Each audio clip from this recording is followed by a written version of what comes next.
Yeah, I was told that it was a good thing I was born first, because if I wasn't, I would have been a boy. Yeah.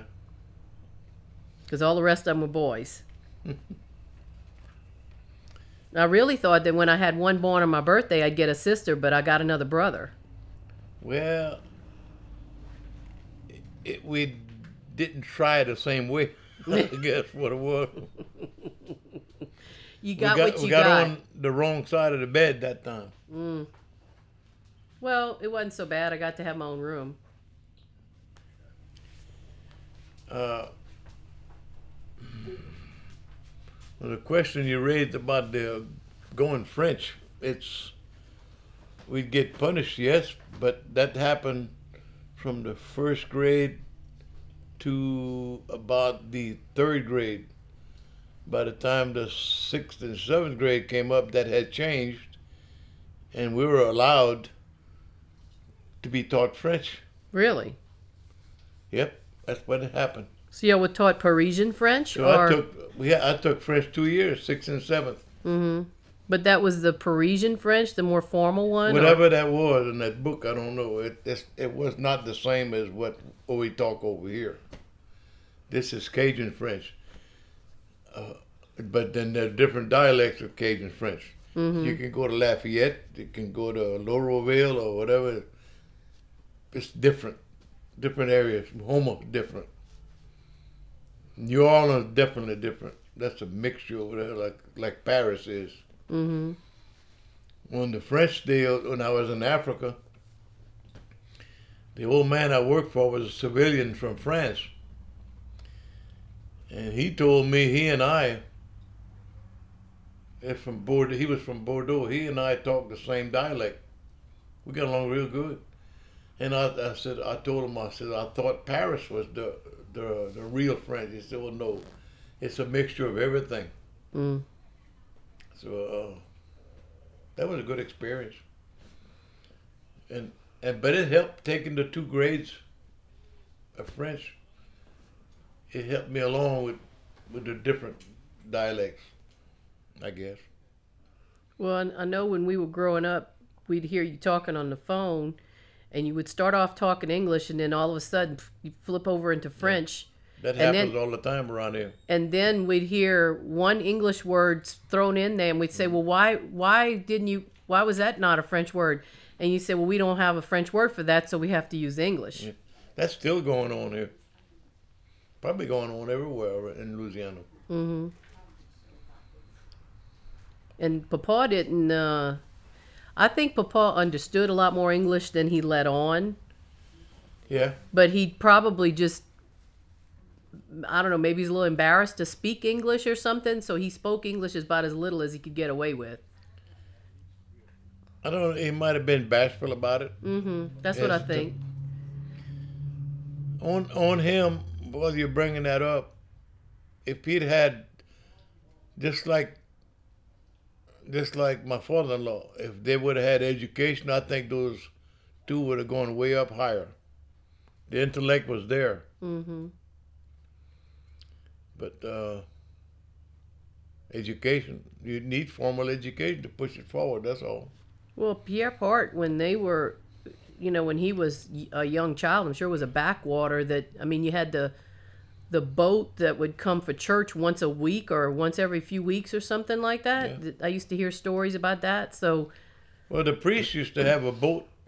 Talking about that, the priest used to have a boat to go to buy a pigeon and say mass and come back. That was the priest's boat. Mm-hmm. He said it in. He was French people. I remember some of them. He was French. Because of education, Pierre Part came out from being a shoe pig hole, what it was called, to people who were leaving out, didn't want to leave the shoe pig hole. Now they're fighting to come back. Since the 60s, late 60s, they're fighting to come back over here. They're proud to be here. Well, it's kind of like a bedroom community for the big cities that they work in, like Baton Rouge or whatever. It's more comfortable to live here. Well, industry has made this place real up on the upside. Especially when you go look at some of them houses that's being built. Oh, I know. Even And since, there's a $1.3 million house coming up in Bell River. well, even since we were kids. I mean, when we were kids, everybody had, if somebody had a brick house, it's like, ooh, they were uptown. But some of the houses I've seen the last, 10 or 15 years built around here, it's like, man, that's way beyond what people used to build. Well, on this house, as I said before with Larry, we built this house from scratch for $3,500. Took 12 years to pay it off. Meantime, we modified it, like Larry said, we modified it a All whole the bunch time. of times. Yep. But I'm just as proud of this house, this building, as it would have been a brick house like some of them got. And maybe we should have done that in the 60s when I got a better job, better opportunity. Maybe we should have built a house, another house. But I'm still, Rocky and I've been married 34 years now, and we've done like painting the walls and stuff. We never did any major changes in our house. And I think about, when you're raising a family and you got 4 kids, you don't really know what the coming years will bring you. So it's not like you know what's coming, so you know what you can spend now and get away with. So I'm still amazed sometimes when I think about you and Mama. I mean, y'all kind of took a risk a lot of times to spend a good amount of money to increase the size of the house, or and of course buying vehicles and all that. That took a lot too. But to take a step out and spend the money to build a bigger house so that we could all be more comfortable, because to me that takes a lot of faith that you were gonna that everything's gonna work out all right in the end, and it did. But you didn't know that at the time. It's been some ups and downs the whole time here, but we dealt with it like a good. For instance, I like to read my Popular Mechanics, Popular Science, and when times got tough, I didn't renew the prescription, the subscriptions, and when things got better, I got into them again. That's how we did everything. You deal with whatever you have at the time. Well, and the other thing too was always looking for a way to supplement by, like, that huge garden you had. Mama would go and buy half a calf, bring it home, lay it out on a dining room table, and we'd start wrapping it up, because that was a lot cheaper than buying the meat as you went. And when you had a big family, every meal was a big meal. I mean, I can remember her when she'd fry French fries. The bowl to hold the French fries was that big 15-quart stainless steel bowl, and we'd eat every last bit of that. So it was always done large, and so whenever you did something, you had to do it big enough to take care of everybody. In dealing with our economics and living, I have to give credit to some of my friends too, and there's good time to say it. Albert Oakwans, from the time I was 6 years old until he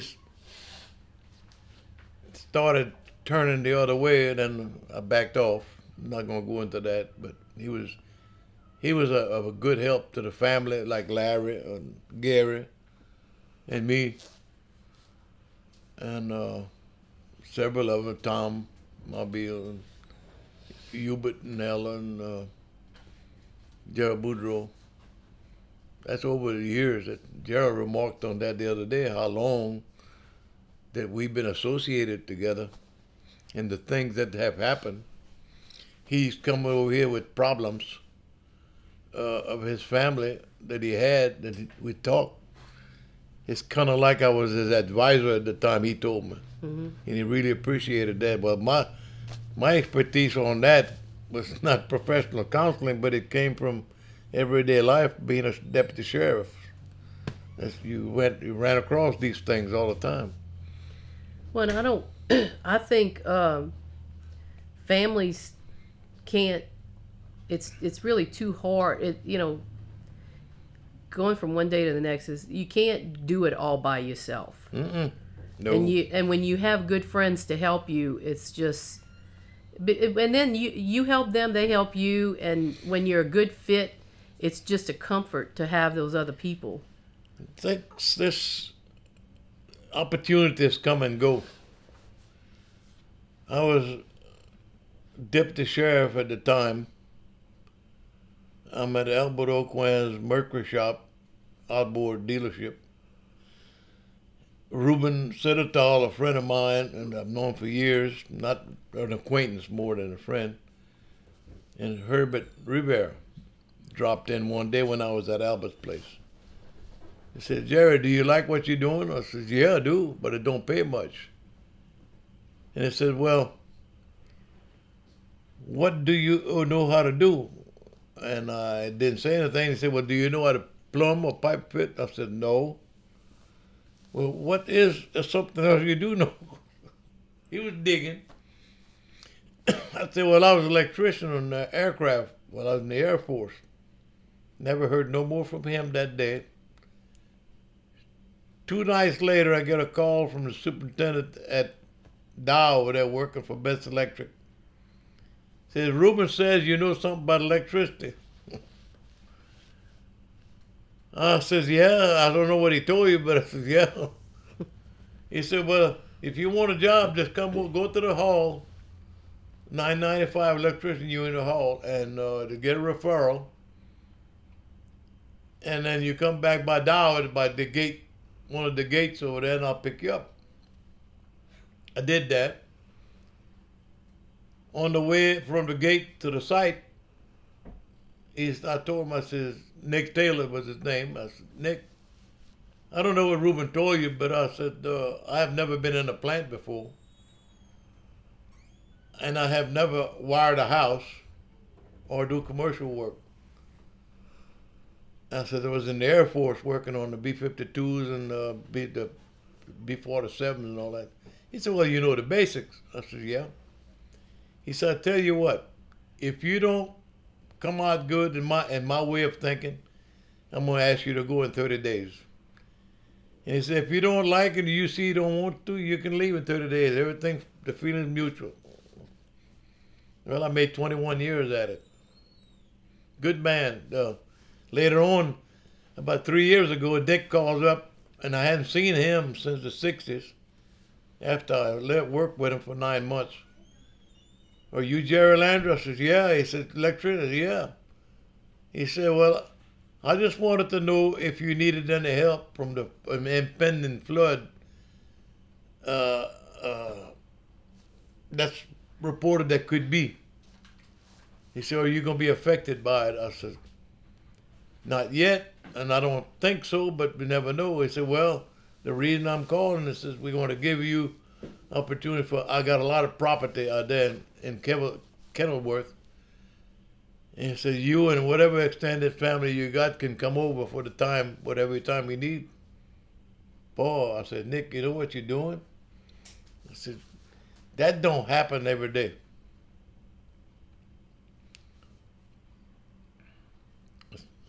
I said, "I appreciate that."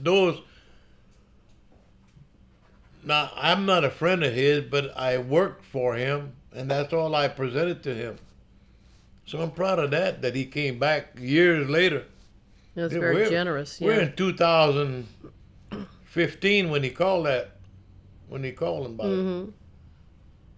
So he says, "I done good in life, and I want to give back."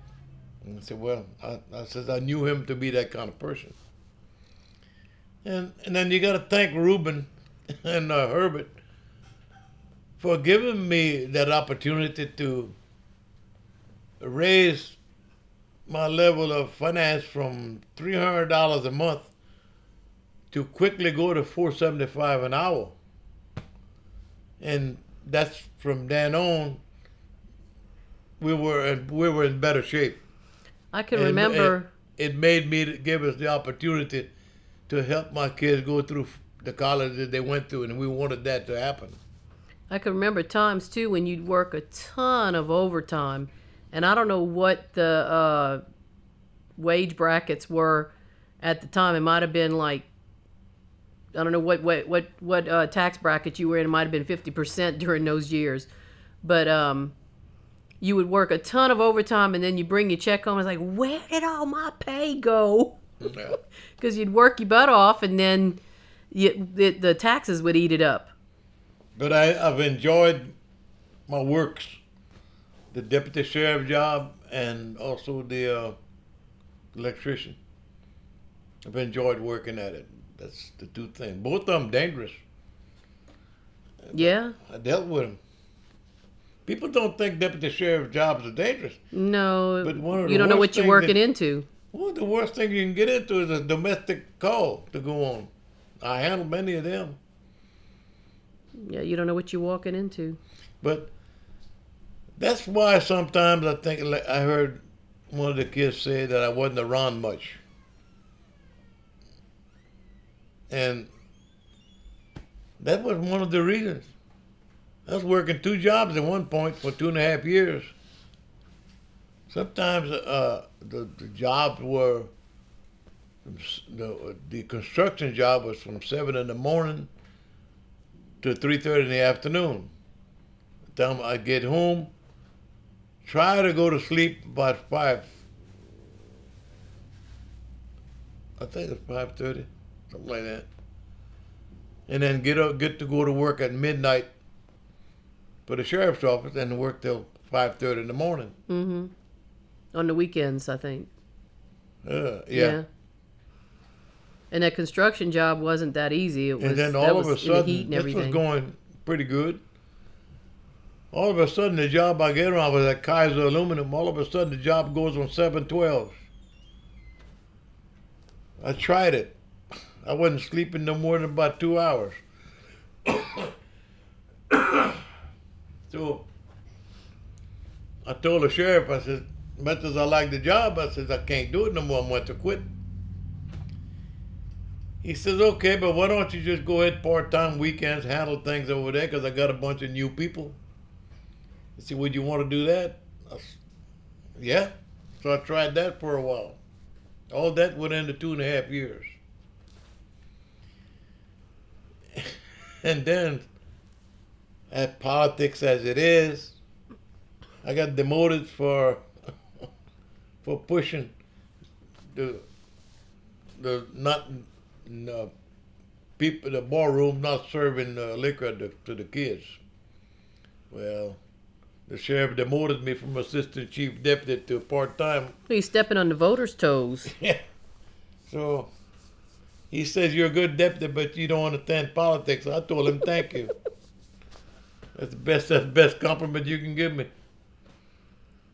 Anyway, getting off of that. But after that, you took us on a big old vacation. I think that's when we went to Oregon. Yeah, that big 'Cause- long vacation. We took a week. Mm-hmm. We should have been almost 2 weeks. Right.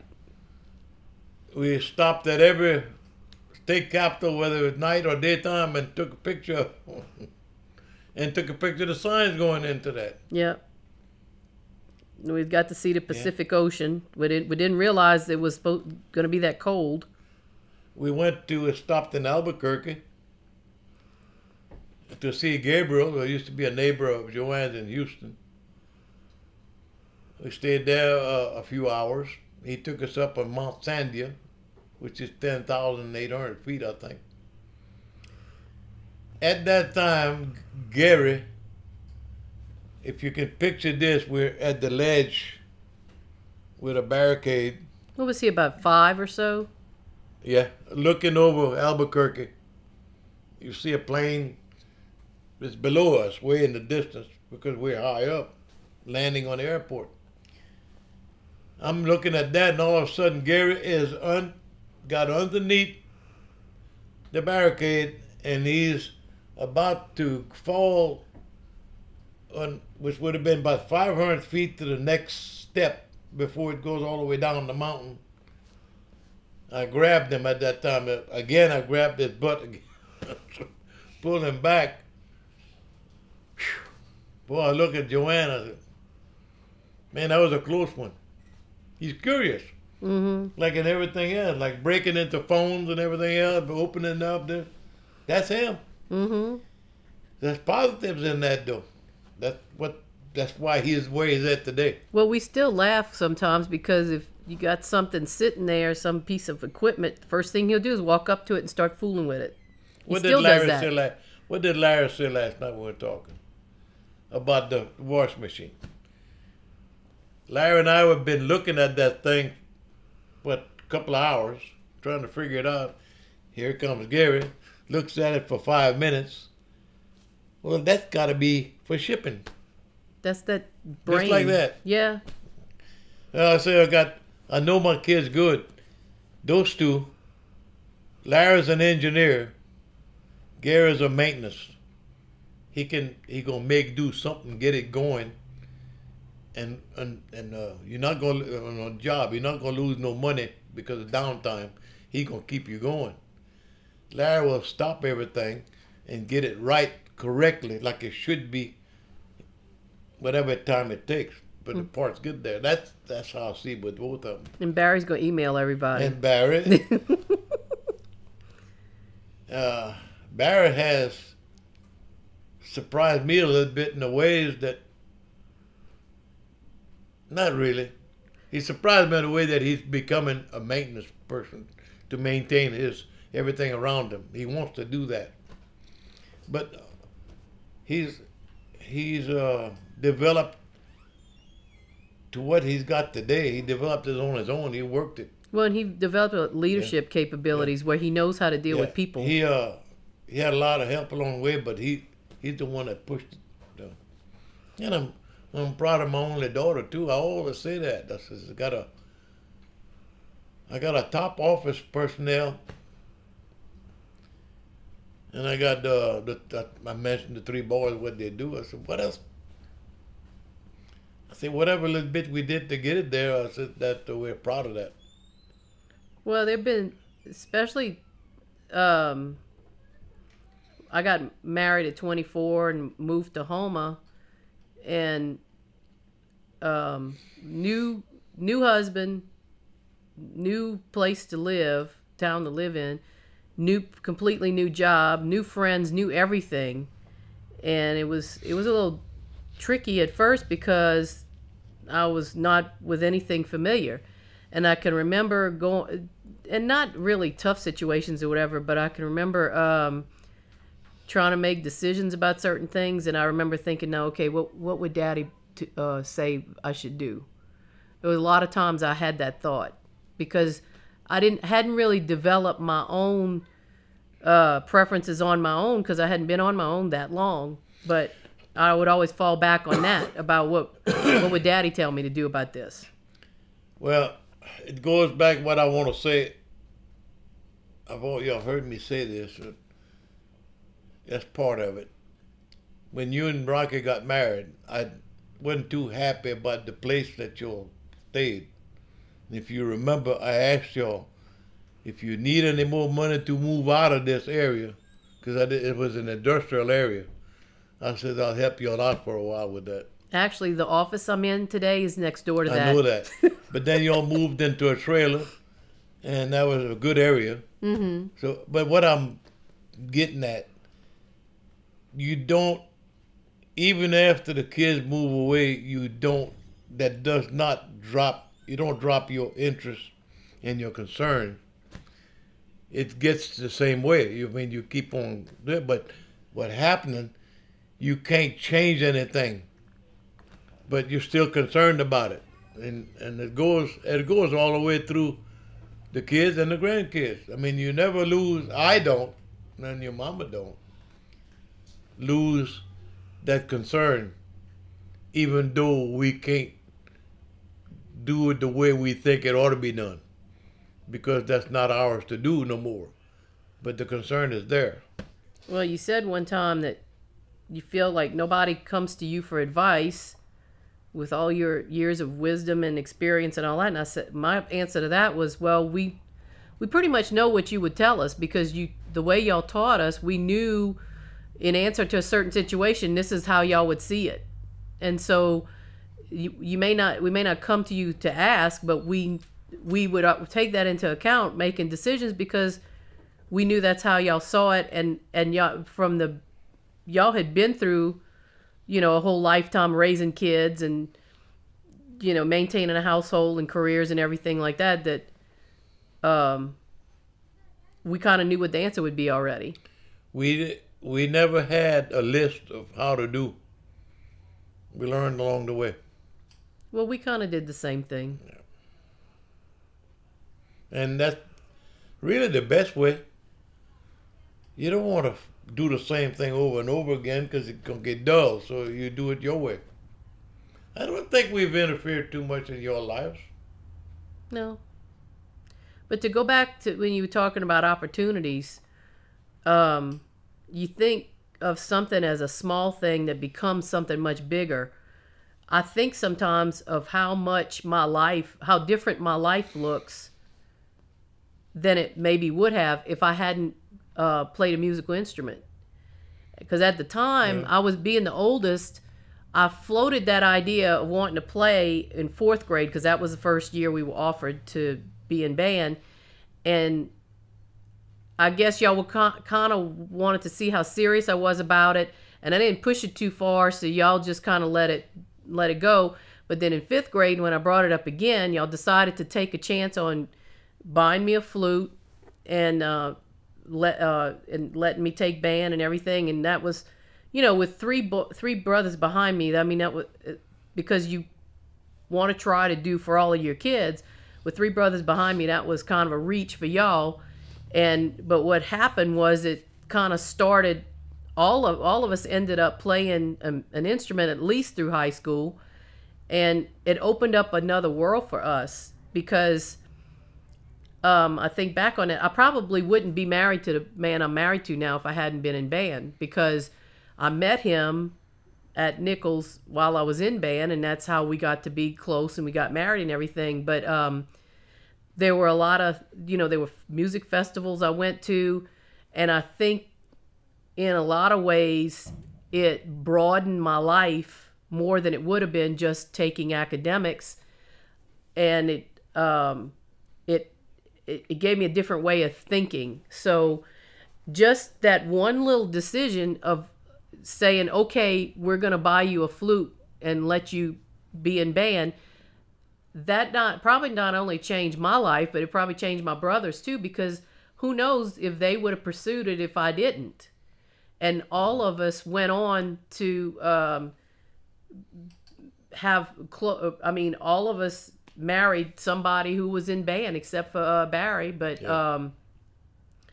and it's just amazing how sometimes you go through your life and you decide to take this right turn that you hadn't really contemplated before, and it just opens up a whole new thing where you don't know how it would have gone otherwise. It's a matter of money, though, at the time, of why we hesitated. Well, I realize and not that. only buying that instrument, but looking next at, ones. like you said, looking at the other 3 coming up. Mm-hmm. Because I believe that we've upheld that keeping it equal, not giving no more to one than the other. I think we've managed that. At least I think we have. And see, we always thought, because we were raised like that, that was normal. But in the years since, we've talked to people from different other families and all, and it's like we run across families where you may even have just 2 siblings, and you look at them like, how can you possibly prefer one child over the other? That's nuts. Because y'all didn't raise us like that at all. And we just thought that was what a parent was supposed to do. I've seen it happen, and I don't advocate that. I think it's the worst thing that can happen in a family. And I've seen it like something I couldn't do nothing about. But especially when I was a deputy, you couldn't take sides. You couldn't say anything like that, but you just had to try to help the problem out.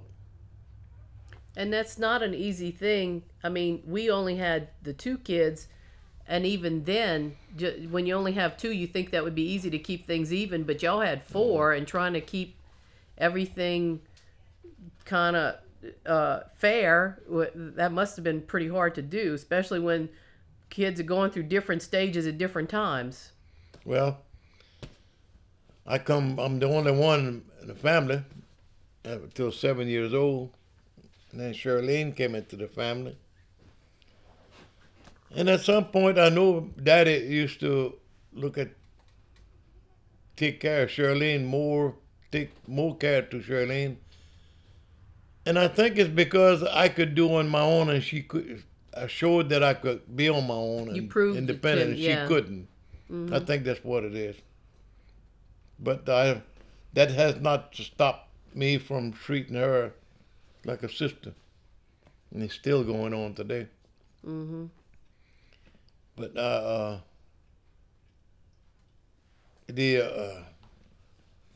that can cause all kind of problems when you don't treat somebody right, equal.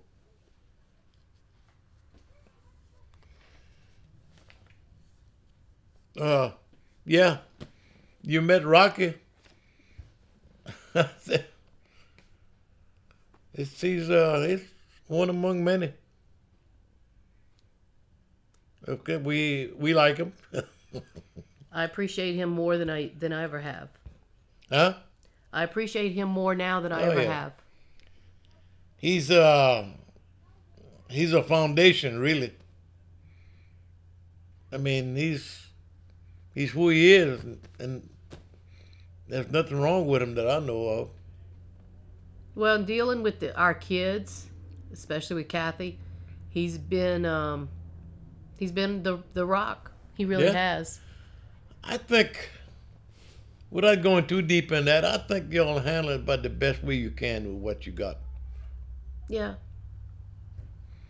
Not a good situation sometimes having to deal with it, but you deal with what you got. Well, kids don't always realize sometimes the effect of what they do has on other people, especially if there's a baby involved. And you got to try to keep them independent. That's the best thing I could offer you. I mean, the first thing is to love them no matter what. That doesn't mean that you accept everything they do, but you love them no matter what. And then you go from there. Yeah. And what's worked for us is that I tend to be more tender-hearted.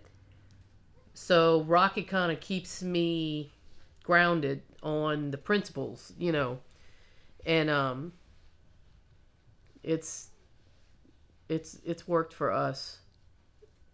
And it's like you and Mama, y'all each had your strengths, where Mama was always tender-hearted, like if you put your foot down about something, about we couldn't do something, especially the boys, I think they go appeal to Mama to kind of soften that decision, and sometimes they would get a concession and sometimes they wouldn't, but we didn't see that as weakness. I think we just saw it as y'all two worked as a team, and sometimes the team decided to make a little change or something.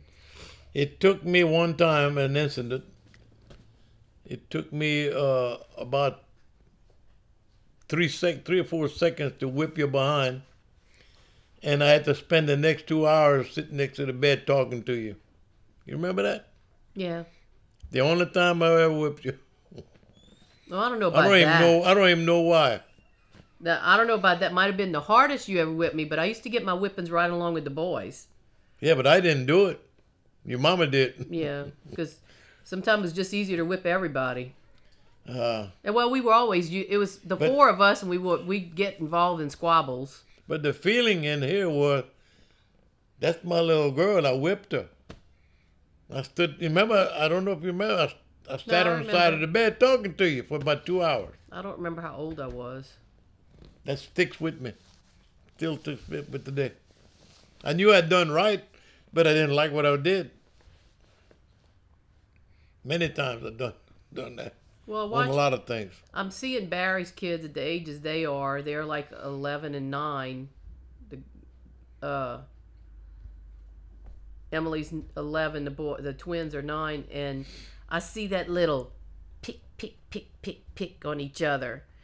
And I can remember that. Well, the twins are doing that. Yeah, they pick. And it's so immature, but that's the age they are. They're immature.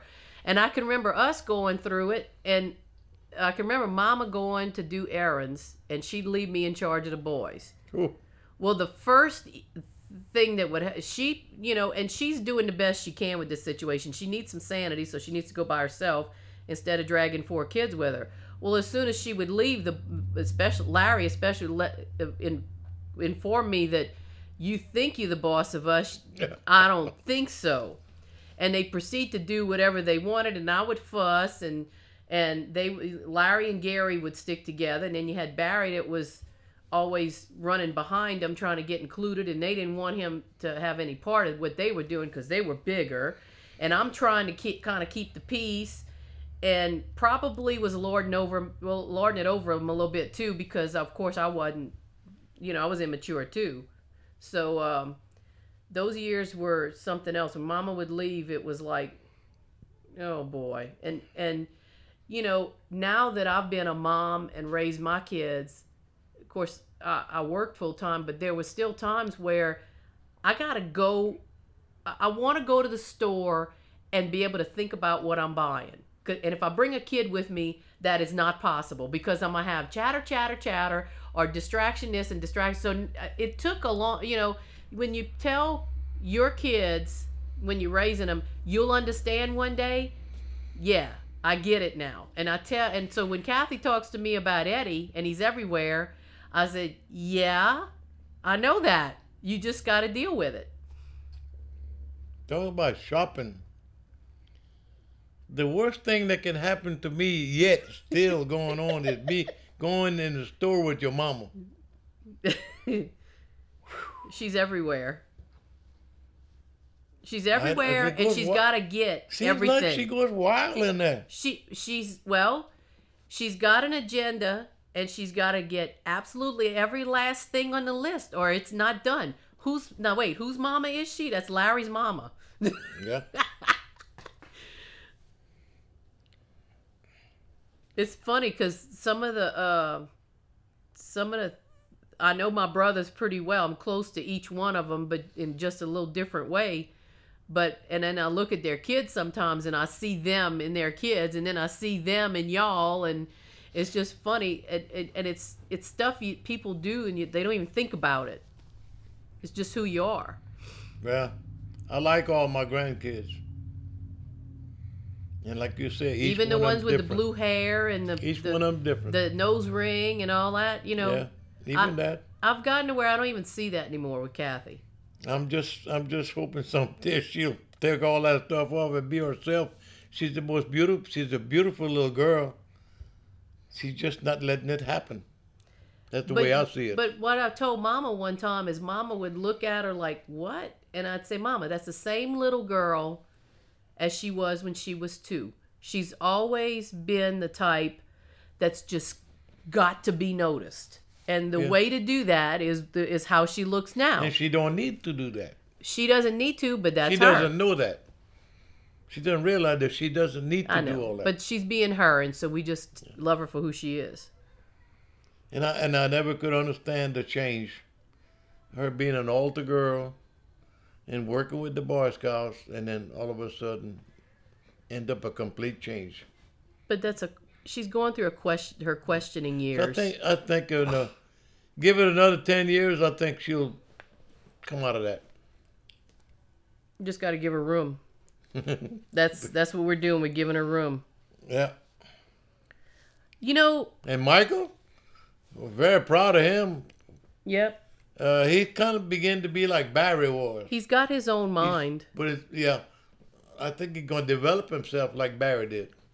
Well, he went away to school, and we put some conditions on him. We said, look. I think y'all did good on that. Well, we said, we can afford to send you to Nichols and pay anything extra, but we're not going to mortgage our retirement to send you to Tech. You want to go that bad? If you got extra expenses, you're going to have to take out a student loan. And he agreed to that.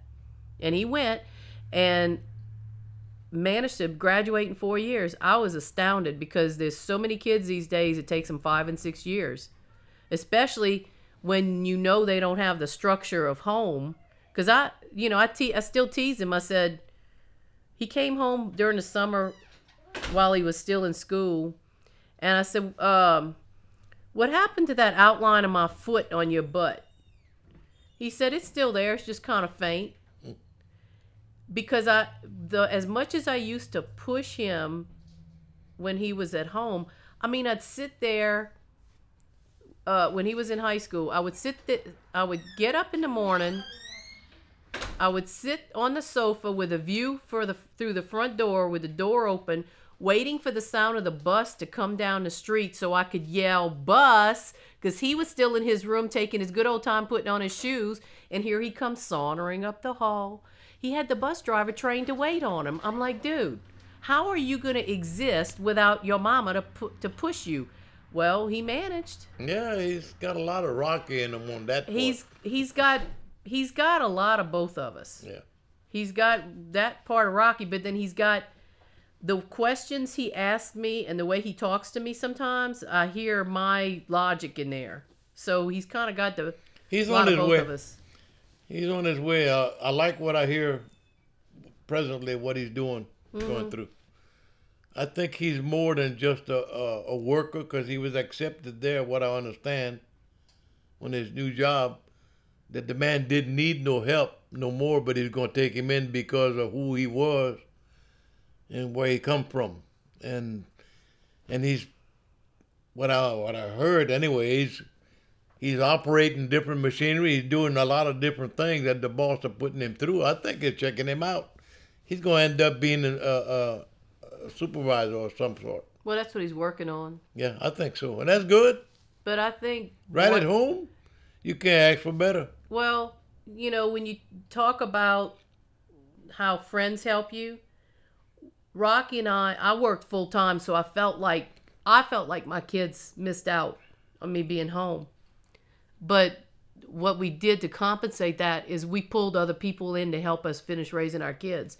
We had Boy Scouts, we had Girl Scouts, we had band, we had Marriage Encounter, we had all these other good people. KC's, Rocky KC's. Well, that was almost after the kids left. And then Michael's in the KC's? Yeah. And so we used everything we could so we wouldn't be doing it by ourselves, because sometimes you make a decision and if you're making it all by yourself, you could sometimes wonder how that's going to turn out. But Michael has also learned how to do that, is to tap into other things like Boy Scouts. But I'm gonna say this, when you talk about band, okay, I talked about band, but if Mama had not been as involved as she was with Cub Scouts, Michael probably wouldn't have been an Eagle Scout. That's possible.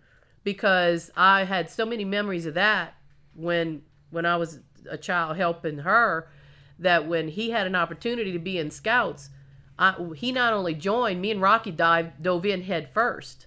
And we continued to back him up all the way through, and had other people with us like Mike Denning and Bill Von Alman, which he counted as his mentors. And they propelled him through scouting, because he was still, he still had that kind of I'm taking my time attitude. Well, when you get to a certain point in scouting, you gotta get with it or you don't get it. This is what I'm gonna bring up is partly, it's more of Larry's thing, but you were involved in it. In 1976, when Larry had that Eagle Project. I don't know if we mentioned that when we were talking to Larry. Maybe not.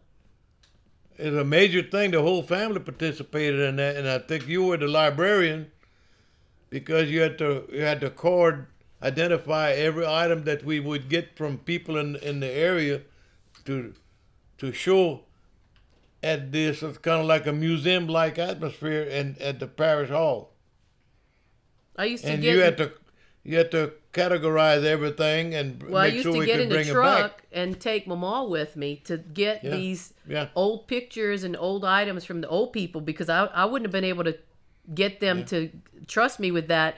So I'd take Mama, and she would go she'd go with me, and we'd talk to them, and they'd give up these pictures, and we'd assure them that we're going to get them back to them and everything. And that was fun for us to do, and she enjoyed that. Yeah, that was the theme. The theme was to present as a museum old pieces from the area that people had, artifacts, and display them in the hall, and identify them. That was quite a bit. It was, but yeah, the whole family Like did the priest came by and he mentioned it on the altar, I think, if I'm not mistaken, in his homily. Yeah, and a lot of people went through the displays, because we would ask people, who is this, and we type up little cards to say who those people were. And in Pierrepont, not so much these days, but back in those days, if you weren't related, at least you were friends with other people. I mean, everybody's almost interrelated, and so they were seeing parts of their own family history out there. That was a big thing. I mean, it took a lot to get it done. And then bring them back. But no, didn't lose any or break any. Well, for Michael's Eagle project, he rebuilt that bridge at Lumen Christi. Yeah. We had Uncle Gary out there. Gary, I don't know that Gary even visited the site, but he laid that bridge out on his driveway to get kind of see how everything fit together. He does those kind of, on any project. He puts it over there, and then he's gonna apply it. Yeah, and then you had Larry and you out there with the truck and the generator in the back of the truck, and of course Rocky was out there, and the other members of Troop 311. And I don't know what those other guys thought, but I thought it was just normal for most of my family to be out there helping Michael do his project, because we had always done stuff like that. It had one comment made by one lady. She had just lost her husband and her boy in a wreck. I guess that's what caused it. She was trying to, I don't know what you call that, reach out against someone in her loss. She made the comment to somebody about Jerry Landry and his perfect kids. You remember that? I remember hearing that. I don't remember who said it, but I remember. I know who said it. It was Linwood Guillot's wife, Grace, and she had just lost Bruce a few weeks before, a month before. Bruce was my age, yeah. And somebody told, I think it might have been her sister, Jim Bergeron's wife, that told me that. And I said, I don't claim my kids to be perfect. We just raised them our way, the way they come out. And we're not looking for bragging rights on them. Well, first of all, she shouldn't have repeated that. And second of all, like you said, that she probably said that out of her pain. Yeah. And I didn't go after that. Yeah. I mean, and you see people all the time who you think their life is easy or their kids are perfect. What I've always told my kids is that life is hard for everybody. If it's not hard now, it's somewhere down the road you're going to have a challenge that you're going to have to figure out, or you're going to have a person in your life that's difficult to deal with or whatever. But, life is hard for everybody, and you just try to do the best you can. I always figured this, that at the moment that, like raising kids, the moment that anything happens, if you don't handle it at that time, like it should be handled, then at some point it's going to bite you in the behind later on, because the same thing is going to come up again. But then again, and I'm using Gerald Woodrow's son as an example, like we used to talk. He did everything on the surface that I know of, but it still turned out you can't. Not, there's no guarantee in what you do. It's gonna turn out good.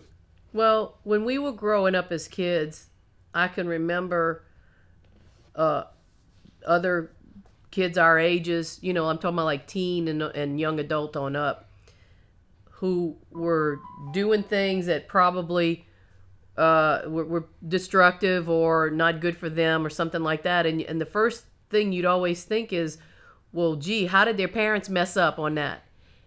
And I don't think that way anymore, because we've had our own challenges with our kids. Yes, and you lay out the plan, you work the plan, you do the best you can with it. And sometimes that child who has an independent mind will take a right turn. And yeah, that, because especially after they're out of the house, you can't, you know, you can try to influence, you can try to advise if they'll listen to you, but sometimes they're just going to do what they're going to do. And but the only choice you have is to be as gracious as possible and still welcoming them. Gary again, an example of what we're talking about. Gary was good friends with Mark, which is my cousin Cecile's son, when they were going through grade school. And I found out that Mark was smoking marijuana. Mm-hmm. When I was a deputy, I found that out, and I told Gary one day. I said, Gary, I want you to stay away from Mark. I don't want you to do this no more. And says, he's maybe not in front of you, but he's smoking the marijuana. And I said, you stay away from him.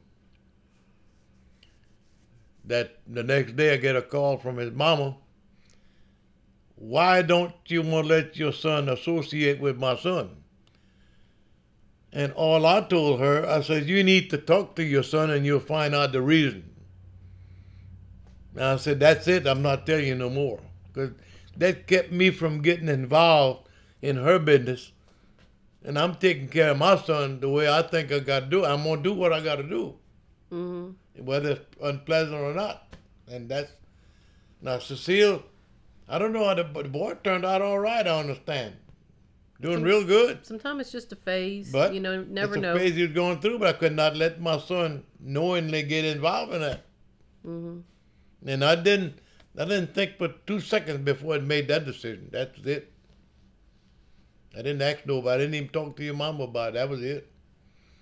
That ain't gonna happen. And then Gary didn't like it, but I said, you ain't got no choice in this matter.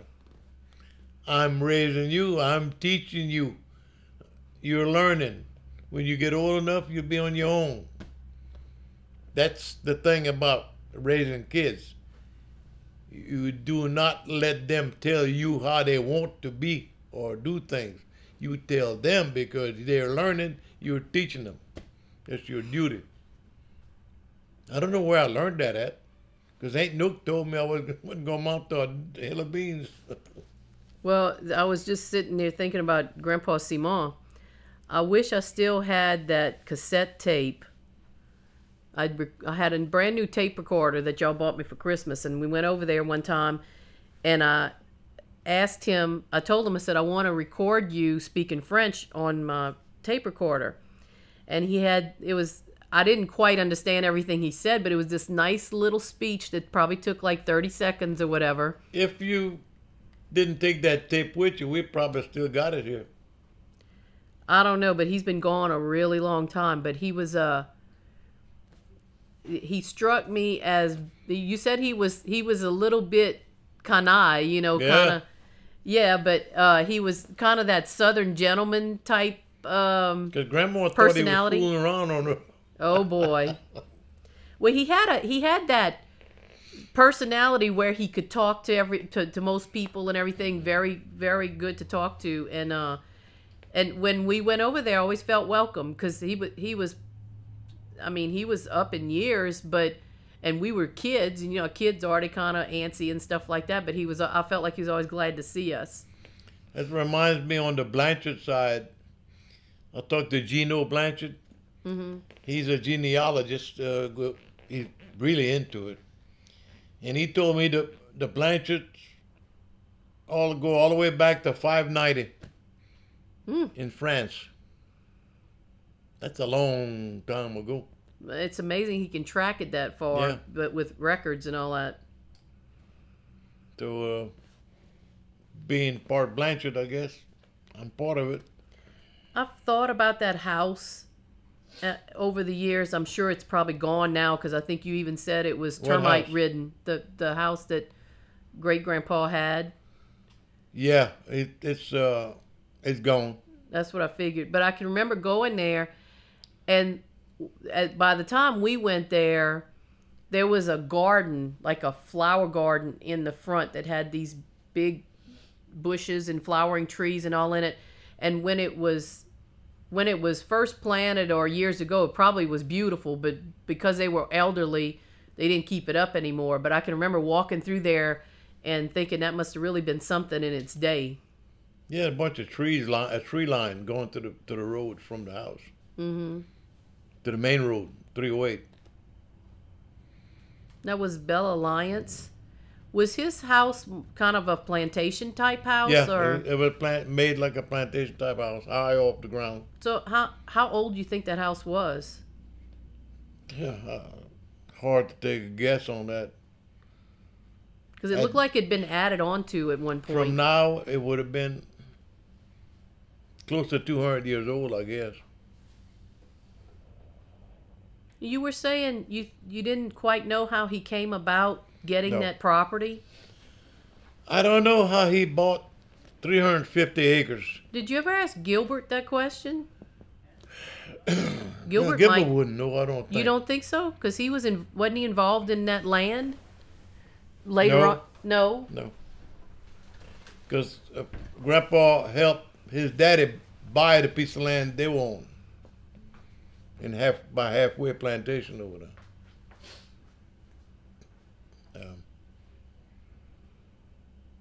But so that house is where the house Mama grew up in? No, Or it not was at all. No. Mama was, when they moved over there, Mama was already married. Oh, really? And they were living across from where Jesse Dugas lives at now. Okay. Which that's true. She said didn't we decide or find out she was born in Pankerville? Which is that considered part of Pankerville? Me? No, where Mama was born. Yeah, she was born and recorded in Pankerville anyway. Mm-hmm. Because we said across from where Jesse Dugas lived. Well, when I was That in little high house still there, by the way. well, when I was in high school, the bus used to go down that road Yeah, and pick up one of the Dugas sons. yeah. But I thought that was all Dugas people, and Mama that was Seminoles and Blanchards. From what I understand, that land belongs to the Cliftons, always had. Now, who the Cliftons are, I don't know. I never heard of the Cliftons. Yeah.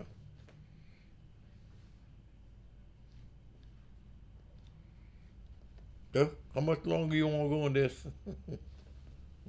hit an hour. So Papa grew up in Pierrepont? Yeah. Like where from here? He was born towards Bejaron, where they had a sawmill over there. That's where people worked at. Is there a road that goes through there now, or is only by boat? You can only get there by boat. Always did. Really? And Of course, in those days that wasn't unusual. until about 20 years ago, you could still see the evidence where the dock was at, where the boat docked at. Mm-hmm. The pilings were still there. That was all. And you could see the indentation where they pulled the logs up, like over here. They got two places over here with Yeah. the indentations on the bank, to where you could tell that's where they pulled the logs up from the bayou. Mm-hmm. And that's where he was born and raised at. And So his father fished for a living, or he did whatever they could to make a living and gardening. did they pick Grandpa's moss too, work- or? Grandpa's work ended when he cut himself with an axe. He cut into the knee, Ooh. and he had a straight leg from then on. I guess what happened, they said when you cut the ligament, I guess. And then they moved over here, where the old house was at over here, where Ed Alte, Floyd, and great grandpa Blanchard lived for a while. By the way, Ed Alte, Floyd's mama, had a rough time. Lost her husband, raising Floyd, helping her mom and daddy, and her grandpa, all at the same time. Plus, her younger brother would come home from the dredge boat, bring all that dirty clothes with him. She was always trying to scrape by, because I remember she used to make those. You talk about a good heart. That was one. Oh, she was a sweetheart. But she would make those out of people's funeral. I think ribbons from their funeral or whatever. She'd make those big displays of flowers and stuff. She's always tinkering with something, just trying to, make a few extra dollars and cutting hair and stuff. Because Mama would take the boys over there to get their hair cut, and she would always tease us. She had that teasing manner about her, and she resembled. We could tell she and Papa were brother and sister.